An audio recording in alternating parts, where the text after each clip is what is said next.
another bone of the appendicular skeleton. This is going to be the scapula. And the scapula, if you see on here,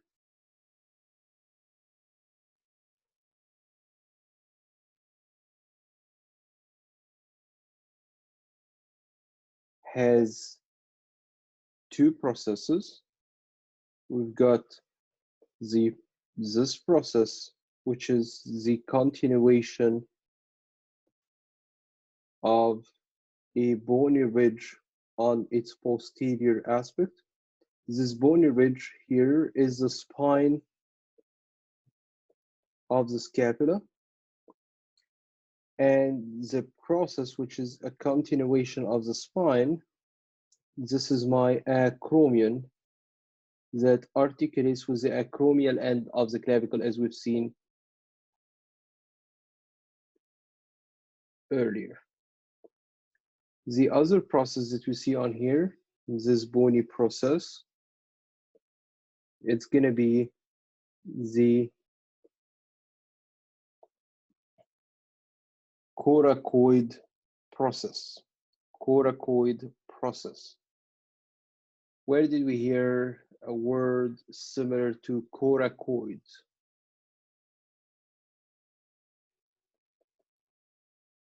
Where did we hear a word similar, the sound similar to the coracoid?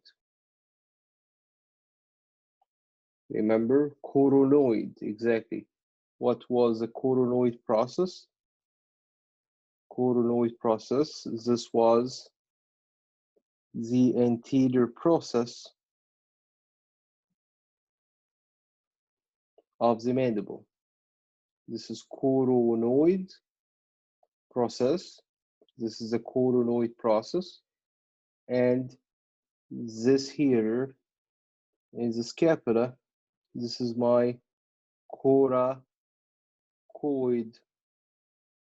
process. Coracoid process.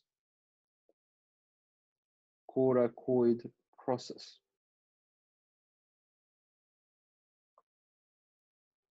Another important markings that we can see here in the scapula is this cavity on the lateral side of the scapula. This is my glenoid cavity. And the glenoid cavity is the site of the articulation of the head of the humerus. So the head of the humerus, along with the glenoid cavity of the scapula, will form my shoulder joint. So glenoid cavity articulates with the head of the humerus, as you see on here. And again, the articulation between glenoid cavity and the head of the humerus is what allows the formation of the shoulder joint. All right. Again, the lab exam is only going to be consisting of the information that we are discussing in the axial and appendicular skeleton, which is most of chapter 7. So again, the source here for the information for the lab is going to be those two PowerPoint presentations, as we've mentioned last time. Those are part of chapter 7 and only chapter 7.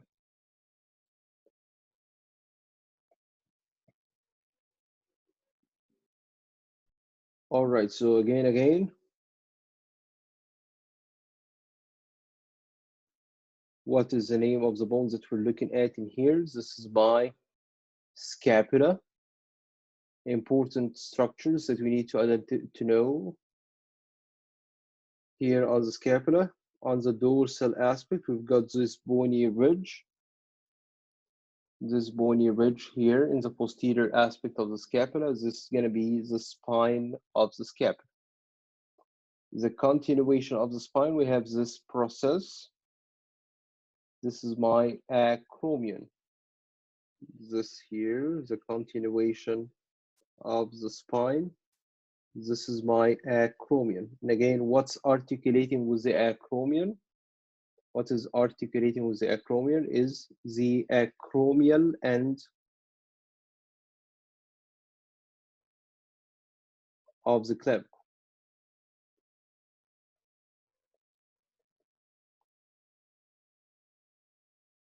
Another process that we can see on here, this is my coracoid process. Coracoid process. Don't confuse coronoid. Coronoid is the one in the mandible. Coracoid is the one here in my scap. We've seen a shallow cavity on the lateral side of the scapula. This is my glenoid cavity. And again, what is articulating with the glenoid cavity is going to be the head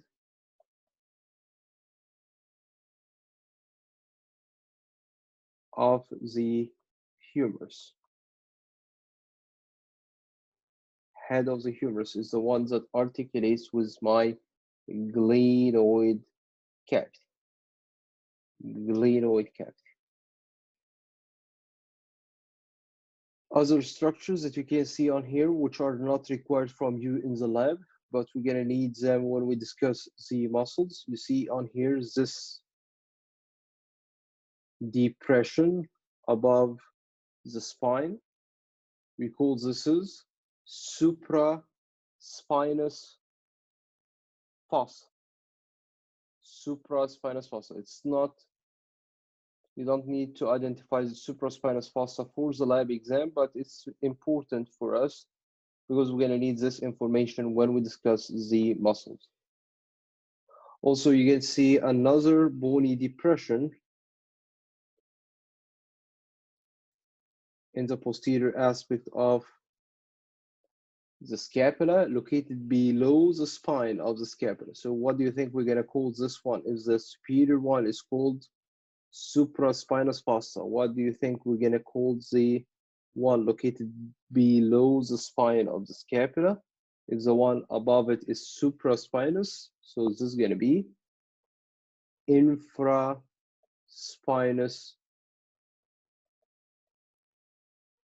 fossa.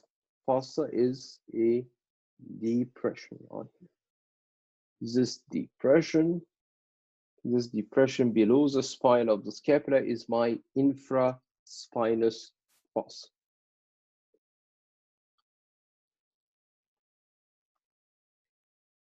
Questions?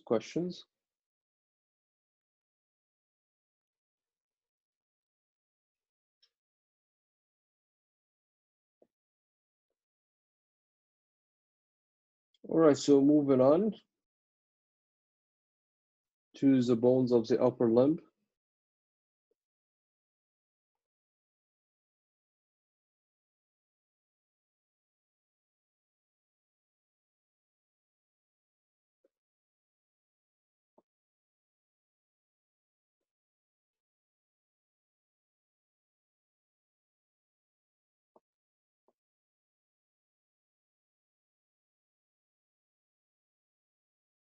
So you can see on here,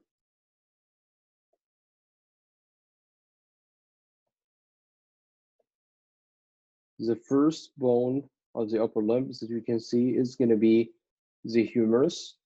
And as you see,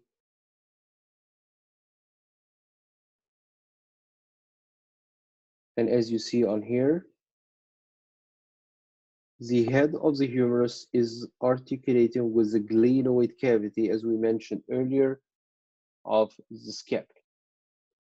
If we're looking closer at the proximal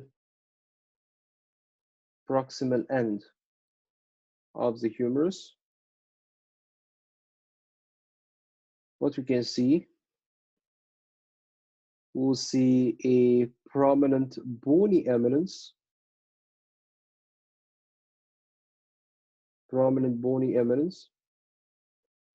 on the lateral side opposing to the head of the humerus. So the head of the humerus is directed towards the midline to articulate with the glenoid cavity.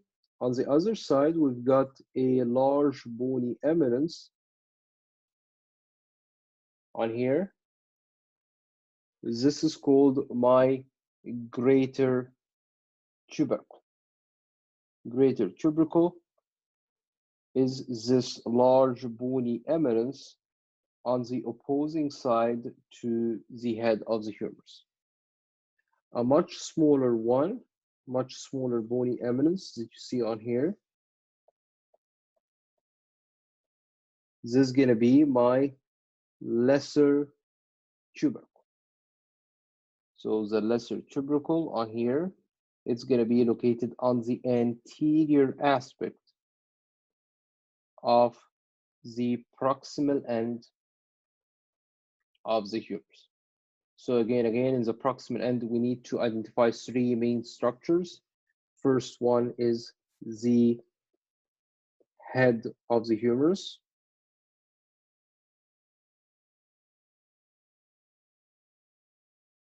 On the lateral aspect of the proximal end, we've got the greater tubercle.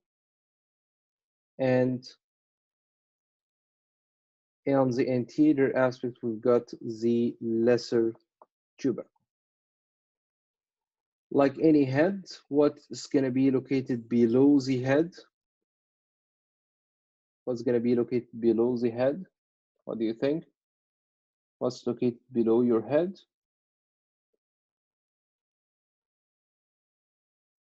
Your head, what comes below it? Your neck. So we call this is my anatomical neck. Anatomical neck. It doesn't have like any clinical importance. The anatomical neck here doesn't have any clinical importance.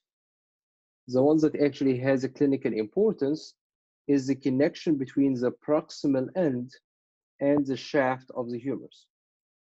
So we call this is my surgical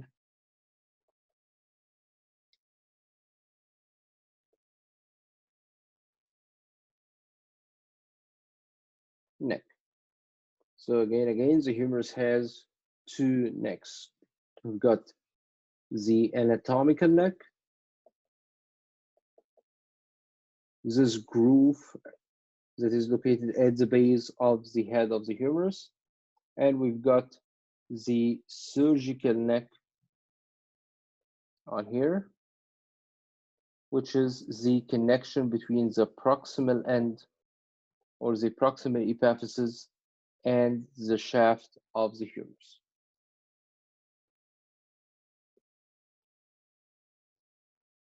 If we kept moving down, an important marking, but it's not required from you for the lab exam. You see here, it's not underlined. Only the underlined ones are the ones on your list. But don't forget, you need to look at the list because the list is going to contain the information related to the articulation and other stuff. But in terms of identification, only the ones that are underlined in those PowerPoints, those are the ones which are required from you to know. So in the shaft, in the mid shaft of the humerus, you will see an elevation here in the shaft of the humerus.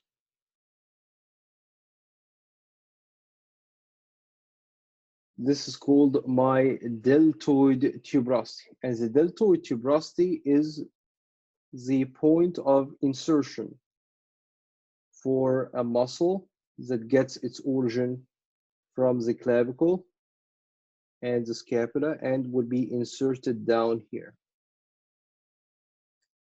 And we call this muscle, it's my deltoid muscle.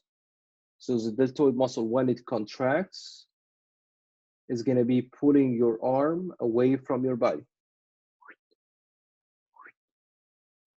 All right, so again, what we're looking at in here, we're looking at this point of attachment, this elevation in the mid shaft of the humerus. This is called the deltoid tuberosity. Again, it's not required from you to know for this lab exam, but you're gonna need it when we study the muscles.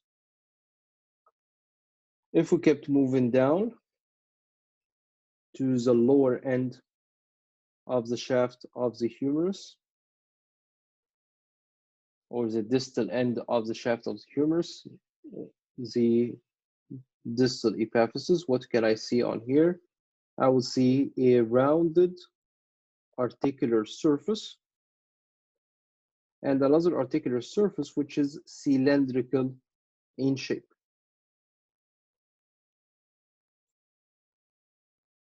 Rounded articular surface. This is called my capitulum. It looks like a head. It looks like a head. We call it capitulum. Like the head of a state or the city that will have the government of the state. What do we call it? What do we call the city that has the government of the state? Capital. The head of the state. Capital. All right. If I'm asking you, did you understand? What would I say?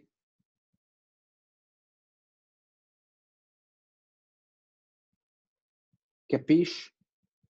Capiche? Head.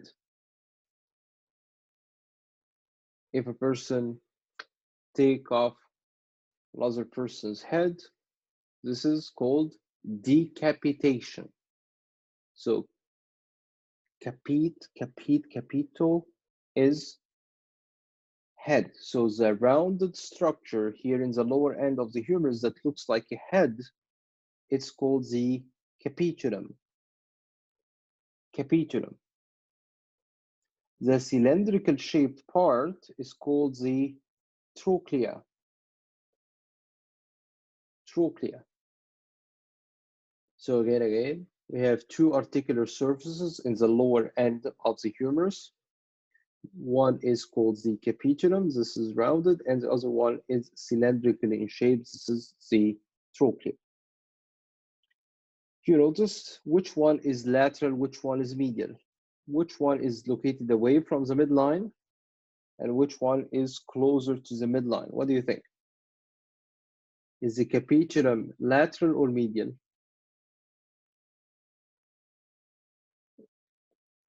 It's lateral. How about the trochlea? Is it lateral or medial? It's medial. It's towards the midline. So capitulum on here and trochlea on here. What are those two articular surfaces are articulating with? They are articulating with the two bones of the forearm. The lateral bone articulates with the capitulum. The lateral bone here of the forearm is called the radius.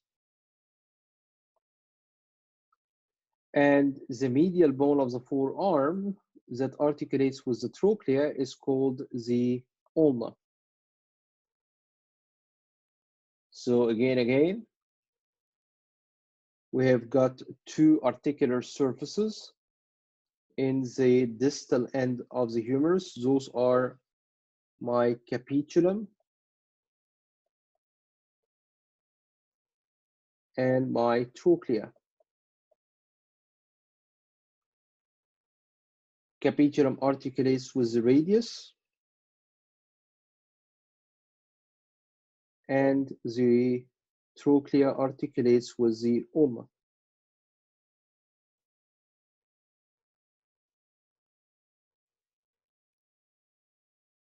If we're looking at the posterior aspect on here, we'll see a large bony depression in the posterior aspect of the lower end of the humerus.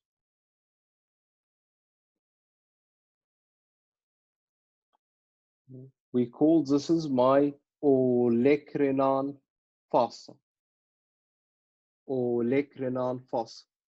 And the olecranon fossa here, if you see, it's the site for articulation of this large process. See this large process of the ulna? It passes to the inside of the olecranon fossa. We call this is my olecranon process. Olecranon process of the ulna is going to be articulating with this depression in the humerus. Again, what do we call this? The large depression in the posterior aspect of the lower end of the humerus. This is my olecranon fossa. And what do we call the process here of the ulna? This is going to be my olecranon process. Olecranon process. So if we're looking here at the articulations between the lower end of the humerus and the radius and ulna, what you can see, I have 3 points of articulation. I have the capitulum articulating with the head of the humerus.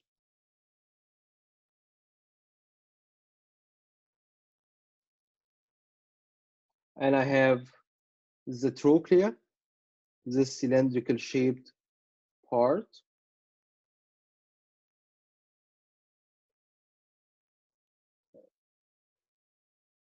Is going to be articulating with this notch of the ulna.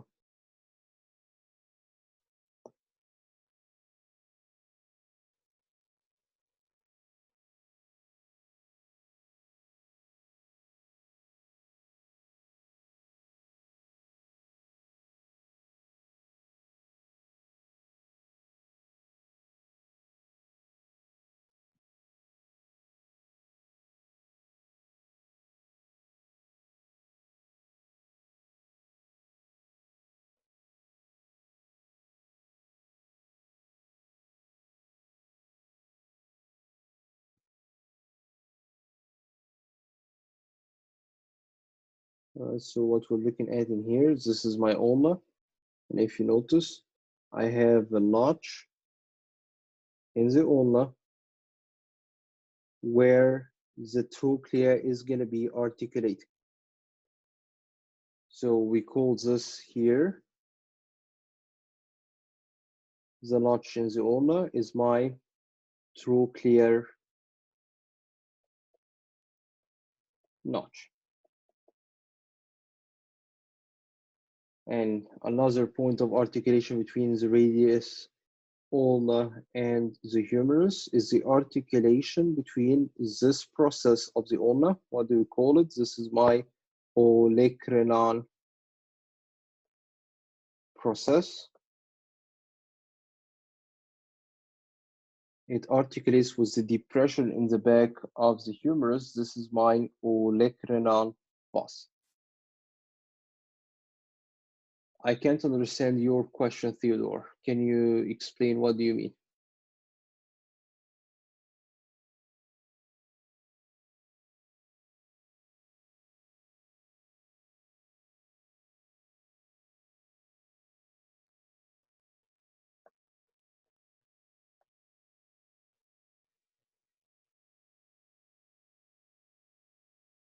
So again, how the lower end of the humerus looks like. It has 2 articular surfaces. One is a sphere, looks like a head, and one is a cylindrical shaped articular surface, like this.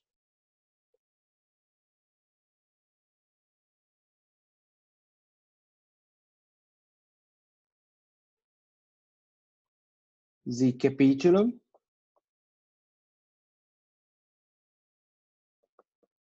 Articulates with what again? Articulates with the head of the radius.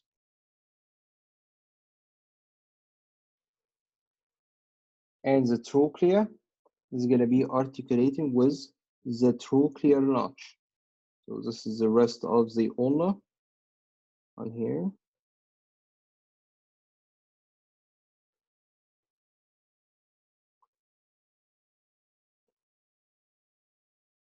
And all this dotted means it's posterior. It's located behind the humerus. So we call this as my trochlear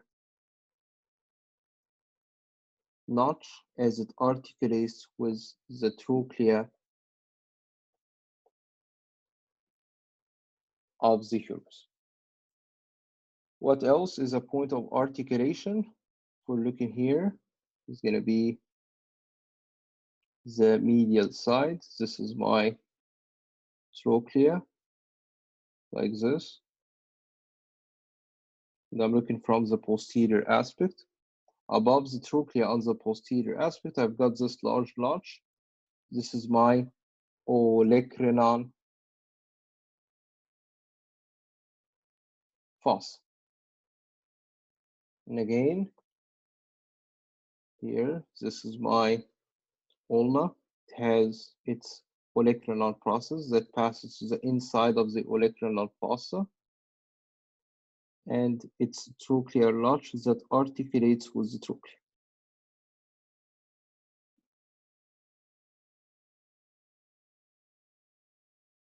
This is the medial aspect, and there is no continuation here for the capitulum on the posterior aspect. So I can see on here, on the lateral aspect of the forearm, you can see the radius that is located like this.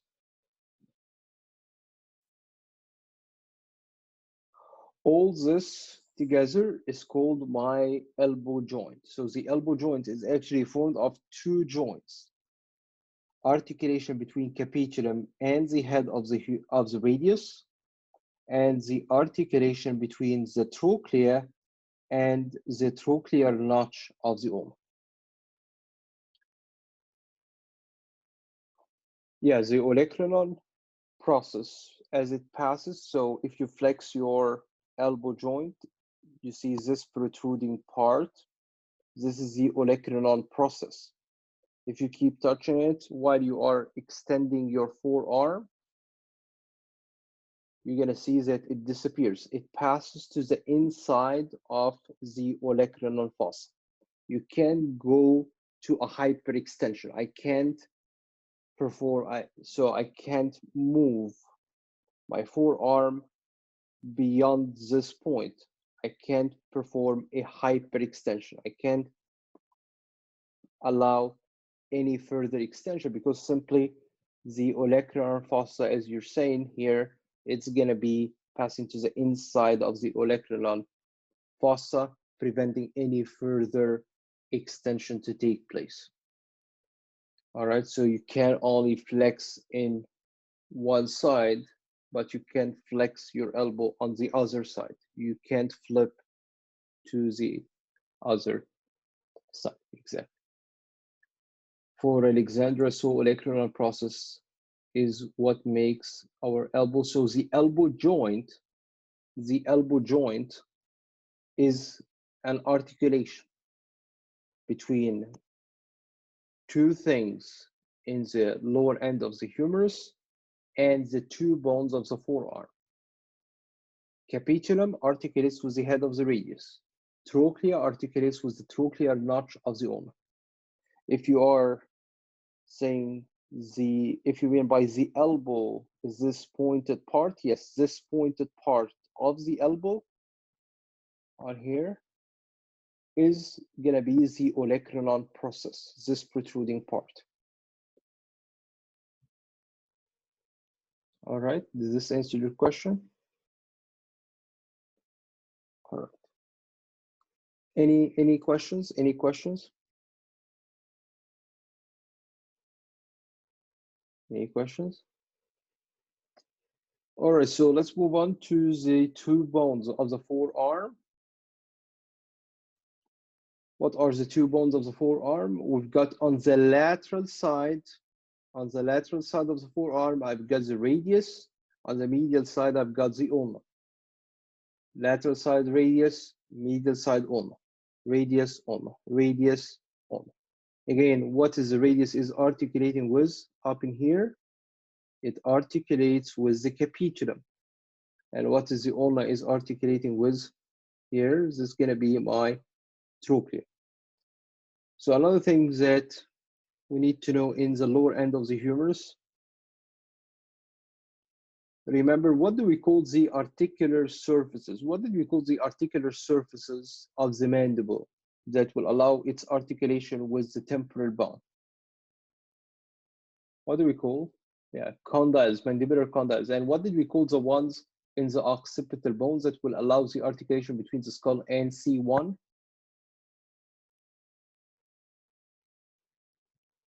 You remember?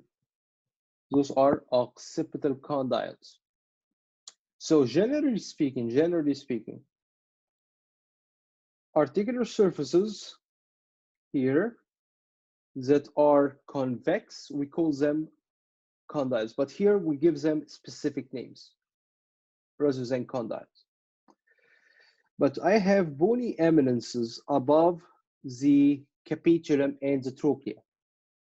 So I will call those bony eminences, the bony eminences above the articular surface. So I call them epi means above, like epidermis.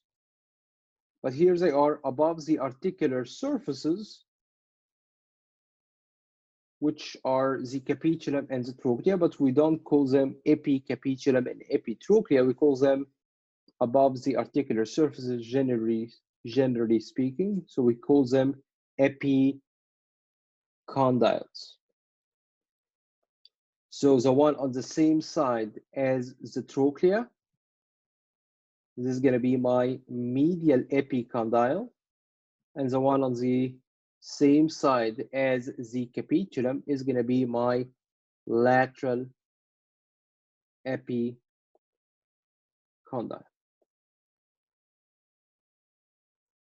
All right, so again, what we're looking at in here is this bony eminence above the trochlea and above the capitulum. So what do we call the one above the trochlea? This is my medial epicondyle. What do we call the one above the capitulum? This is my lateral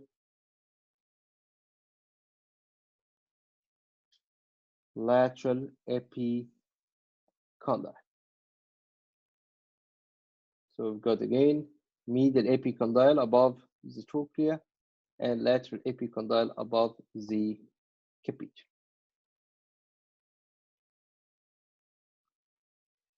Moving on to the radius, which is the lateral bone of the forearm. Very few markings that we need to remember here for the radius, because the first thing is going to be the head of the radius.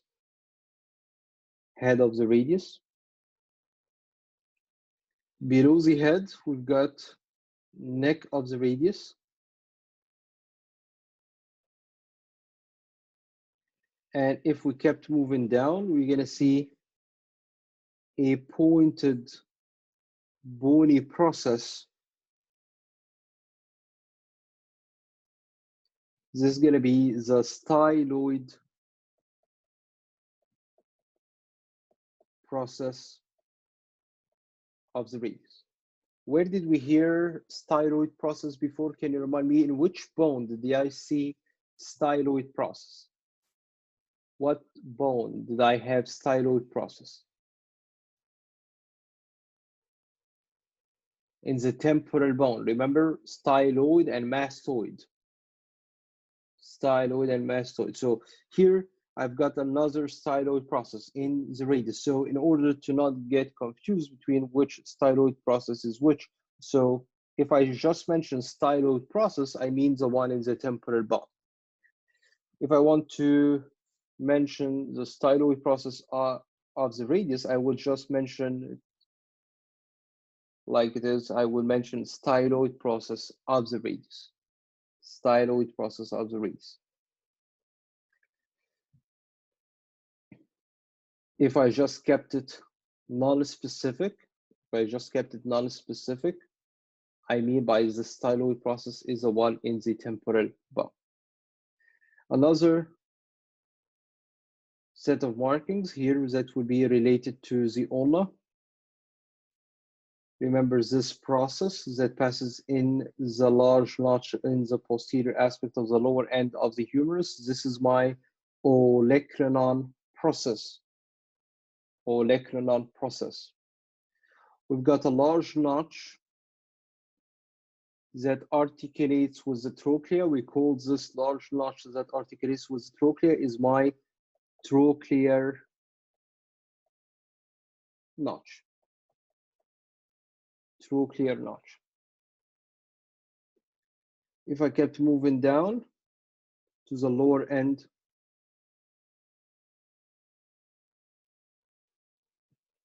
of the ulna, I will see another pointed bony process. This is going to be another styloid process, but this time it's going to be the styloid process of the ulna.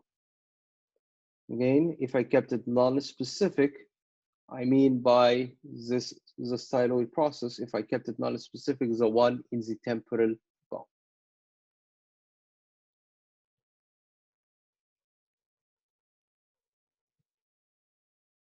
All right.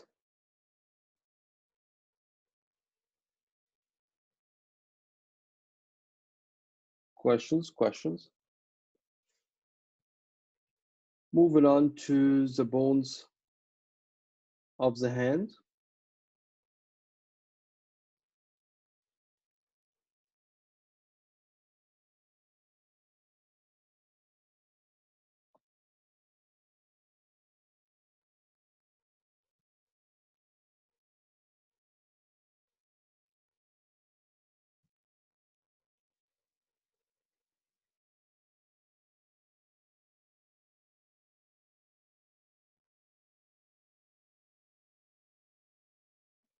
We have three sets of bones related to or forming the hand. We've got the bones that share in the formation of the wrist. Those are called my carpal bones.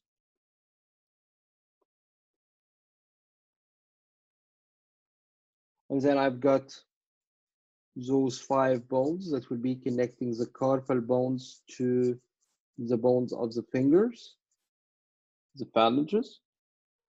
Those are my metacarpal bones.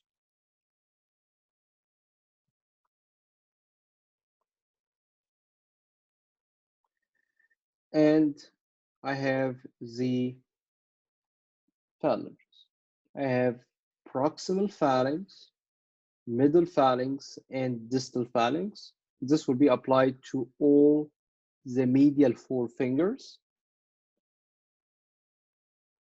But for the thumb, I don't have a middle phalanx. I have only a proximal phalanx and the distal phalanx. So all the medial 4 fingers gonna have proximal, middle, and distal. But for the thumb only, I have a proximal and a distal. I don't have a middle phalanx. Starting first with the carpal bones. We have a mnemonic here. We have a mnemonic here that will tell us the order of those bones, but you need first to make sure that you know how to use this mnemonic. So the mnemonic here is Sally left the party to take Kathy home. So we're looking here at the carpal bones. We will see that we have 1, 2, 3, 4, This is my proximal row, the row closer to the radius and ulna.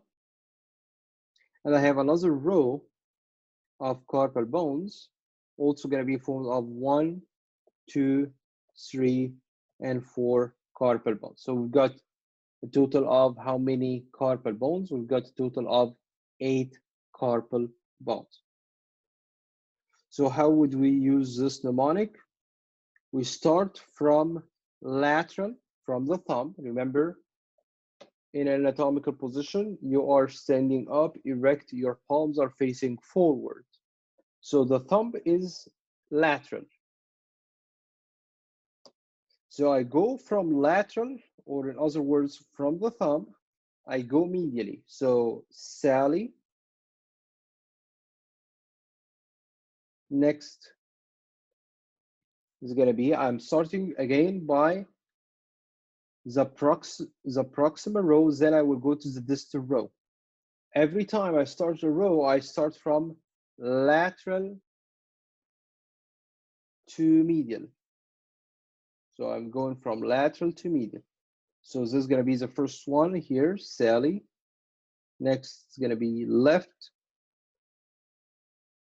the party.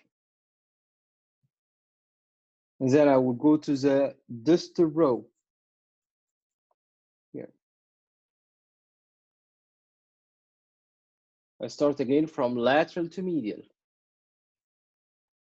To take Kathy home. All right, this is to remind you of the name of the carpal bone. So starting first, S here, this is my scaphoid, scaphoid, scaphoid. Next bone in the proximal row is going to be left here. This is lunate, lunate. This is going to be triquetral, triquetral. And then I will have this tiny little bone on top of the triquetral. This is my pisiform, pisiform. So again, starting first, Sally left the party to take Kathy home. So we're starting here. Sally is scaphoid, left, lunate, the triquetral, and then party is pisiform, pisiform. Then I will go to the distal row. I go to take Kathy home. So I go trapezium, trapezoid, capitate, and hamate. So again, what are the bones of the wrist on here? We have 8 carpal bones that are arranged into a proximal row and a distal row. We use the mnemonic, Sally left the party to take Kathy home, just to remind us of the first letter of each of the bones. All right, so how to use the mnemonic again, very important. We start from lateral, means from the thumb. And how would I know that this is the thumb? It is the only finger that has a proximal and the distal phalanx. It doesn't have a middle phalanx. So starting here, scaphoid, lunate, triquetral, and pisiform. To take Kathy home, so we have here trapezium, trapezoid, capitate, and hamate. So scaphoid, lunate, triquetral, pisiform. Next row, trapezium, trapezoid, capitate, and hamate.